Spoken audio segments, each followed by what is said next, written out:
This is Chapter 13, Part 3. We have been talking about the rights of women, pushing for that in the American culture, this being an outgrowth of the Second Great Awakening. We mentioned before that the church and the press seemed to be against this. Certainly was a male-dominated society, but women are going to be pushing for equal rights with men. The women's movement gets overshadowed by abolitionists and the civil rights or the Civil War problems. It really won't be until the 20th century that women get their full rights. There were some women who were admitted to college and could own property after marriage, but this was probably atypical. In terms of education, public education is going to be demanded by the workers. Um, it becomes gradually supported by wealthy citizens. A society that can read and write certainly enhances the overall society's ability to produce things. Tax-supported education will be the norm between 1825 and 1850. There will be more and more tax-funded schools, primary schools, in the East and the West, but very little in the South. Workers having the right to vote are going to demand that politicians create schools for their children. And so this suffrage gives white males a chance to push for a better life for their children. Um, as far as education was concerned, originally higher education was centered around Bible teaching, training pastors, giving people a chance to learn to read so they can learn the Bible. And then gradually other courses will be provided at secular colleges.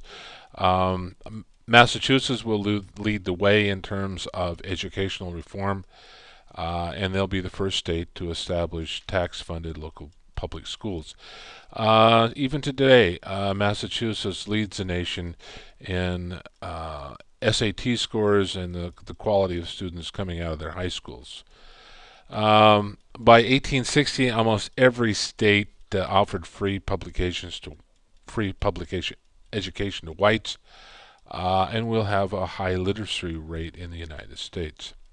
Horace Mann is considered the father of modern education. Noah Webster will establish the first standardized dictionary and spelling. The McGuffey Readers will be a staple in American society up until the 20th century. In the 1830s, over 122 million copies were sold. They emphasized morality, patriotism, and idealism. They concentrated on the three R's: reading, writing, and arithmetic. Women colleges will be established in the 1820s. Horace Mann, a picture here on the left, believed that teachers should be educated to provide a better education for children. He believed that children could be molded into a state of perfection if given the proper training. He discouraged corporal punishment, that is, beating children to get them to behave, and he wanted to establish colleges for teachers so that they would be better equipped for the classroom.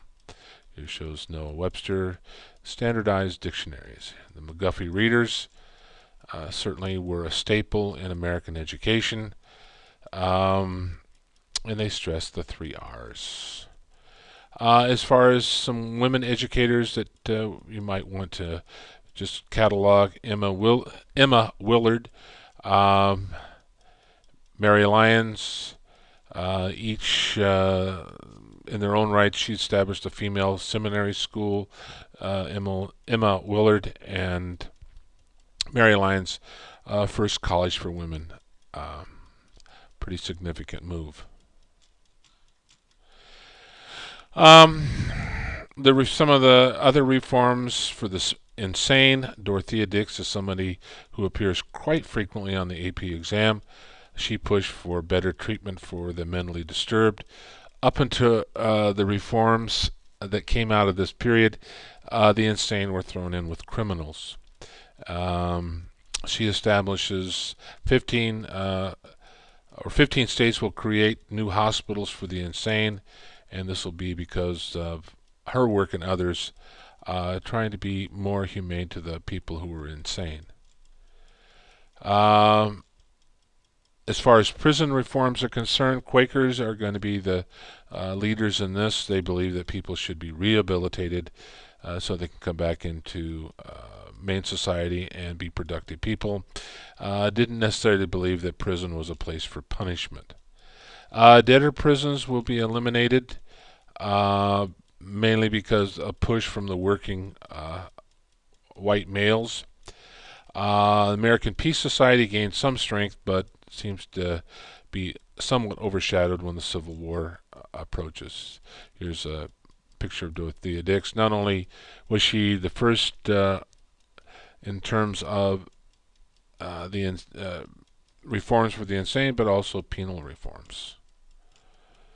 There were some groups that are going to be established, what they call the Wilderness Utopians groups, heaven on earth. They're going to try to create perfection here.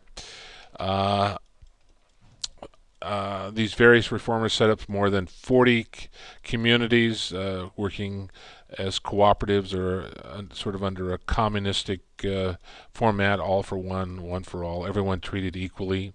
One group that was established was in New Harmony, Indiana. Robert Owens founded this group. Some of the things that they believed in was free public education. They had the first American kindergarten and the first public library. Brooks Farm is another group that's going to be established by the Transcendentalists. About 20 Transcendentalists are going to set up this farm, and they're going to try to be self-sufficient. Here shows some of the utopian communities in the Northeast and around the Great Lakes. This was a picture of New Harmony, Indiana. And some buildings, remnants of this community. This Brooks Farm was founded in Massachusetts in 1841 by intellectuals. You paid to join the farm, and then it was expected that you would work and be self-sufficient, raising crops and attending to the cattle and the various crops that you would grow. Unfortunately, these transcendentalists were better writers than they were farmers, and eventually this group will come to an end. George Ripley was the founder, helped found this Brooks Farm. The Oneida colony will be established in New York, upper state New York. Interesting that they practiced free love, birth control. They believed in eugenics, that is, certain parents should be the ones involved in producing offspring. They believed in corporate marriage. Each person was a husband or wife to someone else. So they practiced communal child care. All women and men were considered equal. The community flourished for about 30 years, and they do make some things that are fine products to sustain themselves.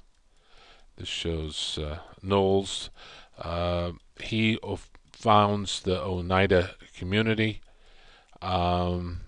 He believed that the second coming of Christ had already occurred, and that they were there to make the world a good place for Christ to come and visit. All residents married to each other, carefully regulated free love. The Shakers were an interesting group. They were established in Lebanon, New York, as were some of these other groups. Lasted until 1940. They had 20 religious communities. At one time in 1840, 6,000 members. They opposed marriage and free love, which led to their extinction because they were celibate and had no children. Uh, like some of these other communities, they believed that men and women were spiritually equal. They believe in a simplistic life. So the Shakers were supposed to be uh, looking out for their brothers and sisters, uh, and the more talent one had and proved on, more God would give more talents to them.